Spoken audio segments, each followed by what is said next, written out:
সিঙ্গাপুরে এস আলমের সাম্রাজ্যে একটা রিপোর্ট দি বিজনেস স্ট্যান্ডার্ড প্রকাশ করেছে।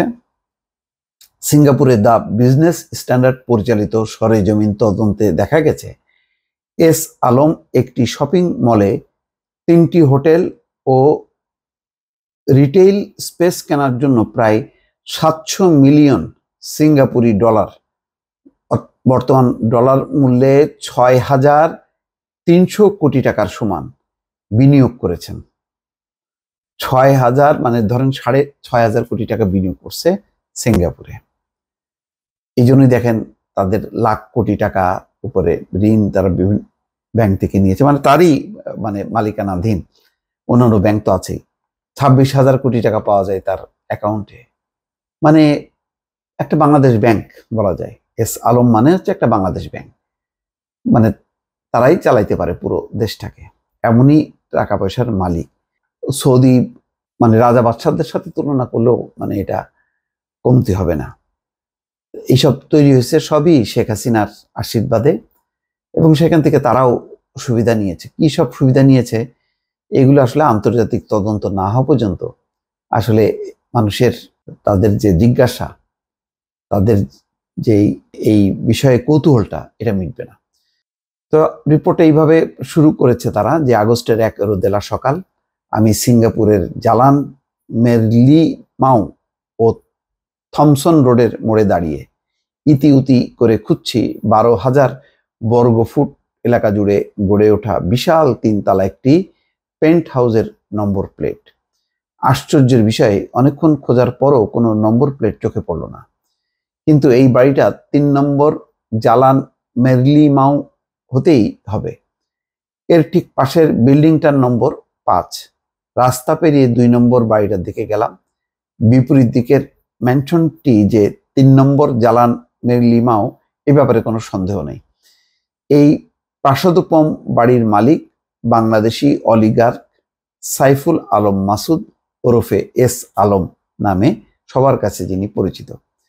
তিনি এস আলম গ্রুপের চেয়ারম্যান।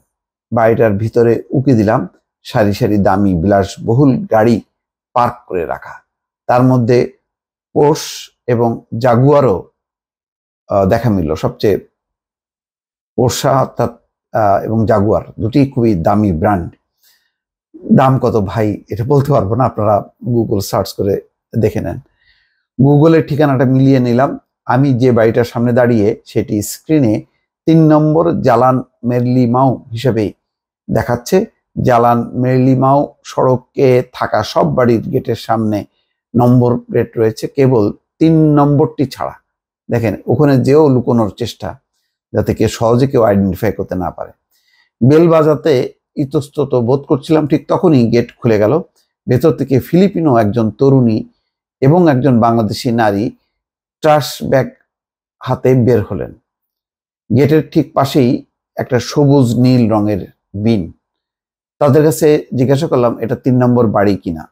তারা দায়সারাভাবে হাঁ বলে ভিতরে চলে গেলেন। সিঙ্গাপুর জালান মেরলিমাওতে এস আলমের 12,260 বর্গ ফুটের 3 তলা ম্যানশন বাড়িটা দেখাচ্ছে।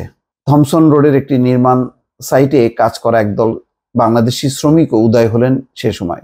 তাদের জিজ্ঞাসা করলাম তারা জানেন কিনা এই বাড়িতে কারা থাকে। চট্টগ্রামের এস আলম তাদের একজন উত্তর দিলেন, তার পুরো পরিবার এখানে আছে। কিছুক্ষণ দাঁড়ালেই দেখবেন তারা দামি দামি গাড়িতে চড়ে ঢুকছেন, বের হচ্ছেন। দিন কয়েক আগে আমার হোটেল রুমে আমি সিঙ্গাপুর ল্যান্ড অথরিটি এবং accounting and corporate regulatory authority ওয়েবসাইটে চোখ বোলাচ্ছিলাম। এছাড়া এস আলমের একজন ঘনিষ্ঠ সহযোগী আমাকে 3 নম্বর জালান মেরলিমাও ম্যানশনের মালিককে শনাক্ত করার জন্য নথিপত্র ঘাঁটতে সাহায্য করেছিলেন।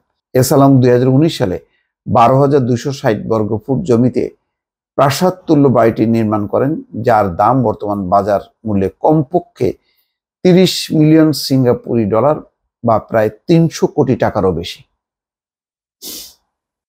কি গরিব মানুষ, হ্যাঁ? এস আলম 300 কোটি টাকা দিয়ে একটা বাড়ি নির্মাণ করে। আহারে টাকা। এখান থেকেই সিঙ্গাপুরে এস আলম সাম্রাজ্য নিয়ে আমরা তদন্ত শুরু করলাম। যাই হোক, লম্বা ফিরিস্তি, আমি শুরুটা বললাম আর কি। এখন তো তিনি বাংলাদেশি নাগরিক না, এখন তিনি বলতে যাচ্ছেন তিনি হচ্ছেন সিঙ্গাপুরের নাগরিক। এইসব দুর্নীতির কেচ্ছা কাহিনী এই 15 বছরে কতজন এসালাম পয়দা করছে শেখ হাসিনা, এটা এখন দেখার বিষয়। সবই দেশের জনগণের টাকা, মানুষের টাকা, মানুষের রক্ত চোষার টাকা। আর এই শেখ হাসিনা ডক্টর ইউনূসকে বলে গরিবের হক মেরে দেয়া, বেগম খালেদা জিয়াকে বলে লুটেরা। ছি ছি ছি। দর্শক ভালো থাকবেন, আল্লাহ হাফেজ।